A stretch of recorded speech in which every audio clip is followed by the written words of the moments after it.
Good morning, everyone. My name is Nelson Fernandez, I'm Emily Fung. and the topic we'll be discussing today is are genetically modified organisms safe for human consumption? To start off, the big question is what are GMOs? And GMOs are any living organism that possesses a novel combination of genetic material obtained through the use of modern biotechnology. And some examples of GMOs that we consume on a daily basis is corn, potatoes, apples, rice, tomatoes, and canola oil. So according to Chassis, in the 1940s, a green revolution occurred. This was a revolution where a lot of new technology was introduced. For example, it was a synthetic fertilizer, which made spraying crops with pesticides very limited. This new biotechnology made it possible to eliminate diseases and other harmful contamination from getting to the crops.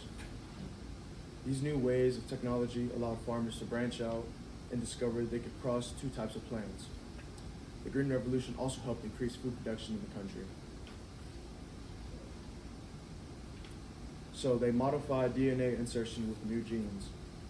In 1973, this type of mutation involves the addition of one or more nucleotides with segment of DNA. An insertion can involve any number of nucleotides from a single nucleotide to an entire piece of a chromosome. The first DNA insertion was in 1973 by Cohen and Stanley. So some diseases caused by this insertion mutation include the Fragile X syndrome and the Huntington disease. In 1982, the FDA approved that insulin was genetically engineered to treat diabetes. What insulin does is that it helps blood sugar enter the body cells so it can be used for energy. Insulin also signals the liver to store blood sugar for later use. So our first perspective is that genetically modified organisms are safe for human consumption. In 2022, the FDA came out with an article which just listed a bunch of facts about GMOs and was trying to inform the public on a more recent note. They said that GMOs are healthier than regular foods because you can alter the nutritional value in them. They did an experiment with soybeans, and they actually injected and took out different types of oils in the soybeans to make the nutritional value go up. They wanted to make sure that if they were going to be making new organisms and different types of foods, that they were healthier than what we are already eating. They also came out and said that they don't cause any allergic reactions. So if you're allergic to wheat, for instance, in its true form, then you're also going to be allergic to wheat if it has any injected new values to it. They also did an experiment and researched about it in 2022 about the amount of natural insect repellent pesticides. So they began by taking a gene that would reduce the amount of pesticides needed to fend off the insects.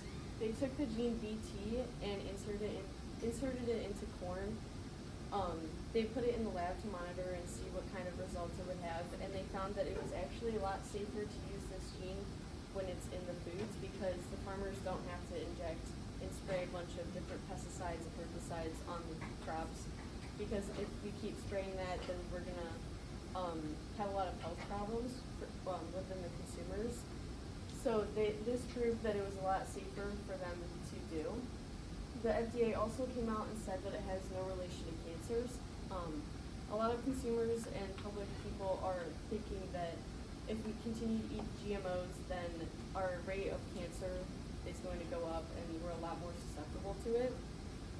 They did a study with between America and European countries, and the European countries don't ingest nearly as much GMOs that America does, and our cancer rates are roughly the same amount. So there's no concrete evidence that has shown that genetically modified organisms actually do cause cancer. The National Academy of Science in 2016 also said that there's no new risks that are not already in society now. So this is basically them just saying that from history, there's always going to be a food or organism that's going to give people trouble in general. So if we can continue to make organisms and different types of foods better and healthier, then we should do that if we can. Our second perspective is that genetically modified organisms aren't safe for consumption. there's a lot of examples that I'm going to say now that kind of contradict what I just previously said, but there are so many different facts that go into this perspective. The most common concern is herbicides. So just because there's a gene like BT, like I previously mentioned, it doesn't mean that farmers are not going to spray herbicides or pesticides on their crops, because it's kind of a given that they might have to do that in some different types of communities and land types. If they continue to spray herbicides and pesticides on plants, then some of the weeds and other plants are going to become resistant to that, and they're going to therefore grow stronger and more resilient to the herbicide, causing more types of problems. If the more they spray, the more we also ingest into our bodies, and there's a long list of how that can affect our bodies, but some of the most common are irritated eyes, throat, nausea, vomiting, and diarrhea. So in 2016, Walt Herder and Zhang did an experiment about allergies. They wanted to see if you injected something into a new organism that you would also be allergic to that form. They modified a soybean and they magnified it with a gene trait from a Brazilian nut. This led to many implications because with that Brazilian nut being in the soybean, a lot of people became allergic to that, and they were kind of wondering why they didn't know that the Brazilian nut was in it. And this goes back to how the FDA and EPA needs to do a better job at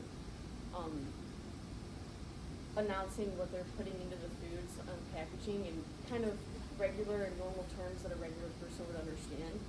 So going back to that, if they're allergic to the nut, then they're also going to be allergic to it when it's in the soybean. The next point is that it's going to lead to strong resistance to antibiotics. This is going to come into effect when genes are transferred and rejected in another organism. This also leads to antibiotic resistance because it advances and causes a disruption in the microflora, which is bacteria in the intestine that helps with digestion and protecting tissue from infections. So what we found is that GMOs are actually safe for consumption, and it's consumed in our everyday lives. Many people do not know what they really have been eating, but it's actually the responsibility of consumers to know how the food was produced. There are benefits that come with consuming genetically modified foods, such as having more nutrients in your body and also making the environment better. Now, having this information in your head, we don't have to be so hesitant about the food we consume. Thank you. And those are our references. Thank you very much.